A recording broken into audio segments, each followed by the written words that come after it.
But okay, that's fine. I feel like it has potential. Let's put it that way. And if anything, it at least forces them to pick something else. But whoa, Benedetta. Yeah. It's been a while. Respect to Veldora, man. On these damagers, on these carries, he's actually amazing.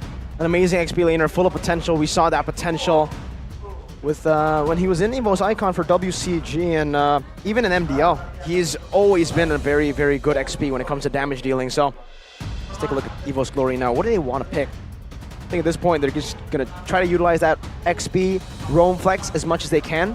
So they should go for just the jungle pick against the Gwyn. Barat Smartest, anti-CC squad. Oh no, they actually decide to just pick Terizla first.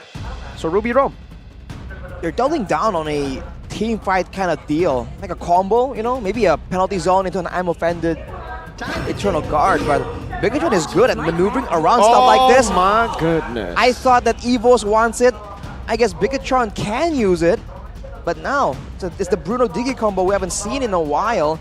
I guess it serves as denial as well as protection for their side, but here we go, man. This is the first assassin. It's the first Lancelot of Season 13, and it's going to be on the hands of Vancelot. Vancelot. I'm a big fan of Van on the Lance. Vancelot tanks a lot, right?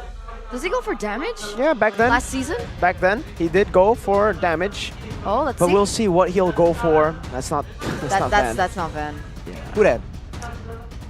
I can't tell from his hands. Neither do I. I would say that that's either Matt or Max last time.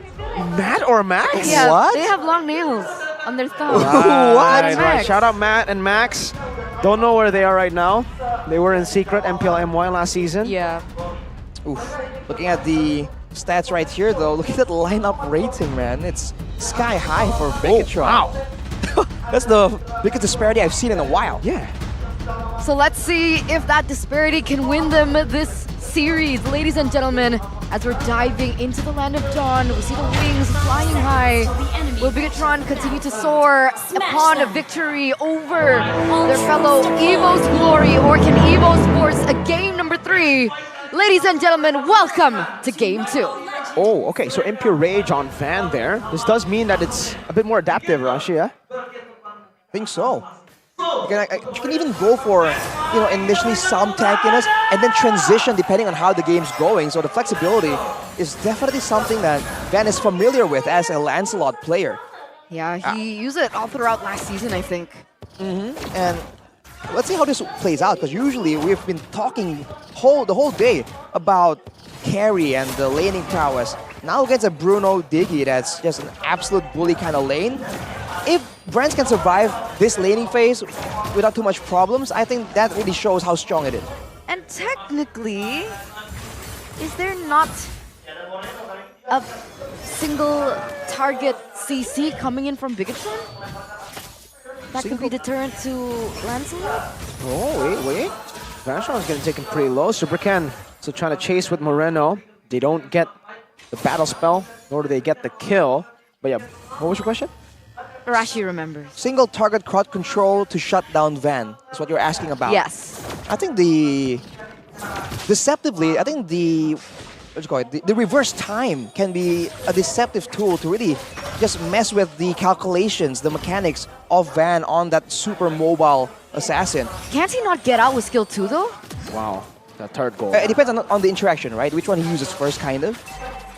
But if he's just trying to puncture away, that can ruin his calculations. And if you do that, there's still the tackle, there's still the spatial migration, so there is crowd control. It only depends on whether or not Van can dodge from it. The only targeted one is from Keep.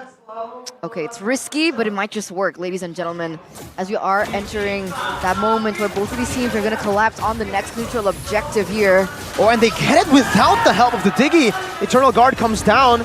Fansel on the purple buff, so a very interesting decision to still be committing onto the turtle there. Vanstrong is picked up for free. 1 kill, full turret gold plus turtle.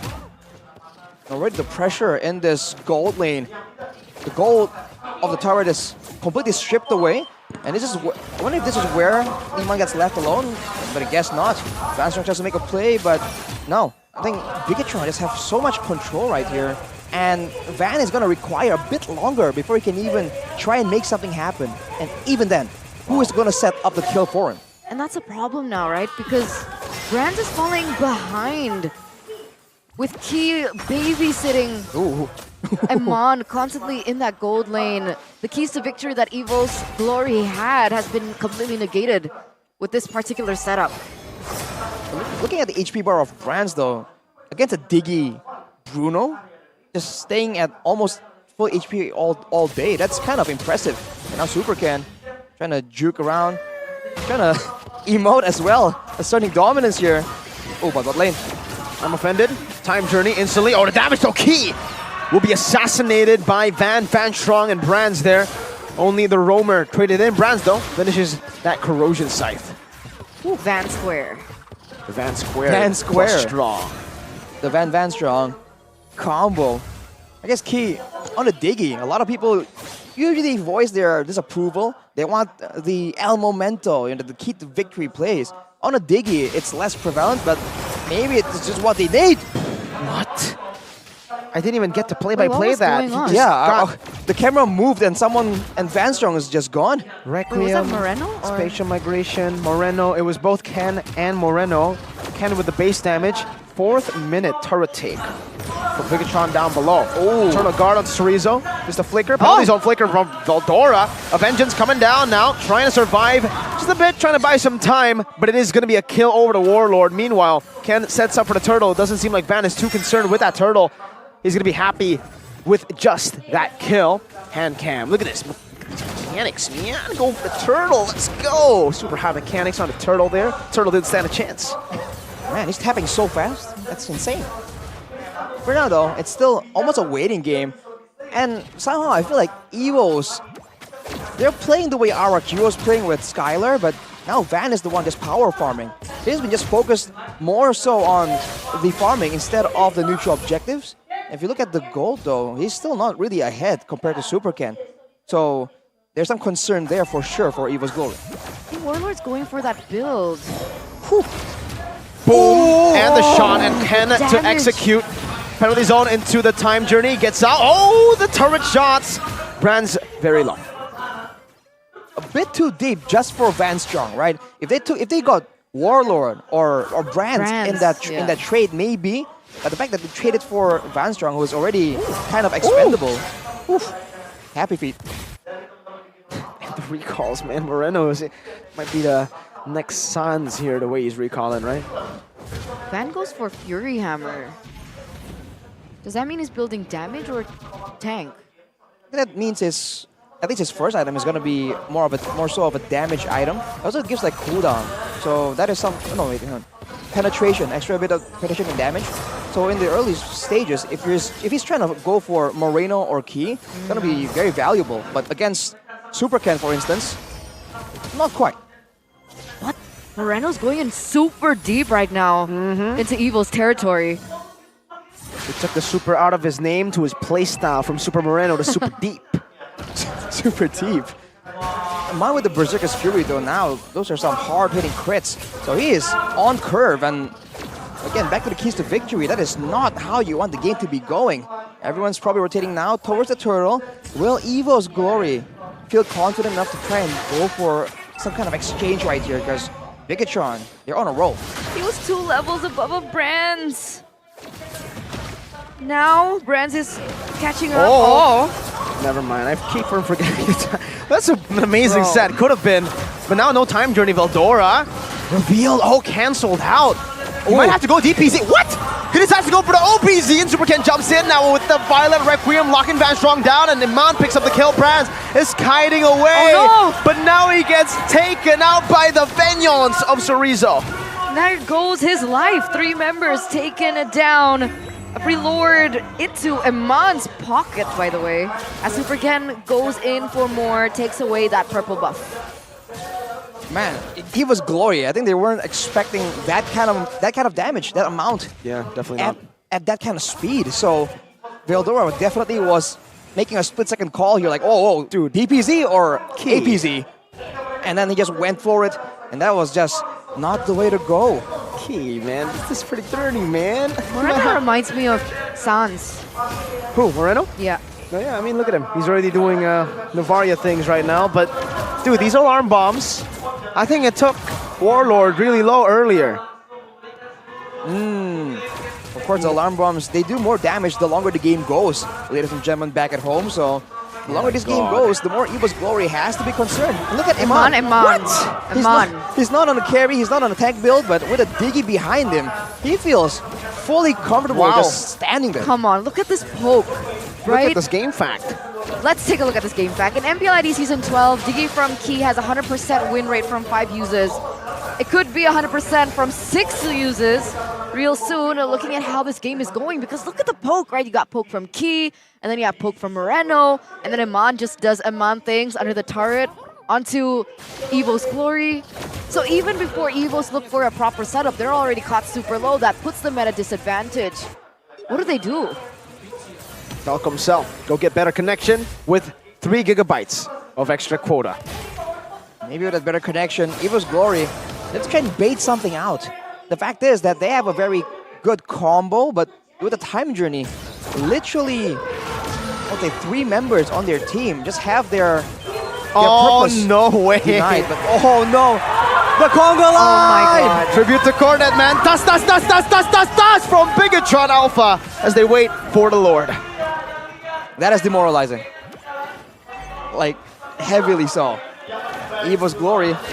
Van is still trying to make something happen. He gets a turret, but it's going to be a free Lord for Bigetron. He doesn't have purple though, right? Don't think he does. Jeez. I believe it was stolen by Iman in their earlier sequence. That was our first 5-man Tastas though. Yeah, I think, what was the last time we saw the 5-man I Tastas? think it was Onyx. Might be Onyx, but Not in a line like that. No, Was it? it was like, but it was I- outside of the base. The last time I remember the line was RQ, season 7, I think. Oh, that's a Season long 8. time ago. Yeah, What? it's been long. Okay, I think it was up against Alter Ego. Oh. you love to see it, but you feel bad for the guys on the receiving end. This is tough enough as it is. But hey, if they can turn this around, that's gonna be, big flex as Van 1v3. Just clearing. Turn the minion waves, doing a good job. He has to be careful though. That's well played by Van.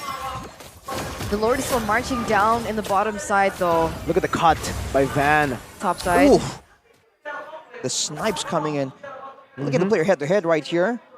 It seems somewhat even. It's just the average KD for Moreno is insanely higher than Warlord. Shows again the experience. You were calling him potentially something of the second side. Van, but go hey, back! Van, go back!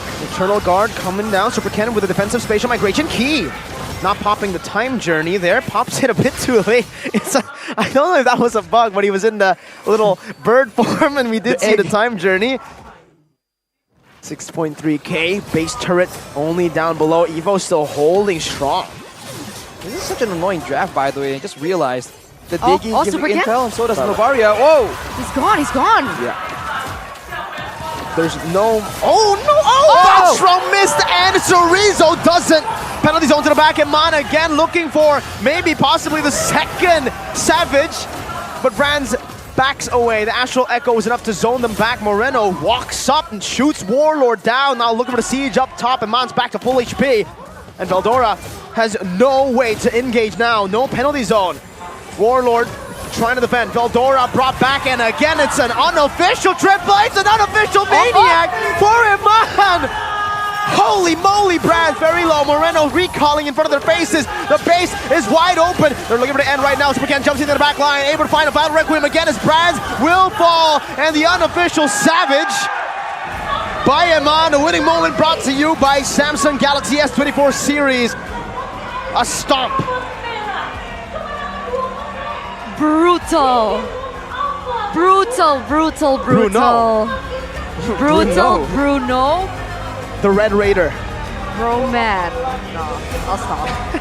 Anyway, what a convincing 2-0 by Bigetron Alpha today.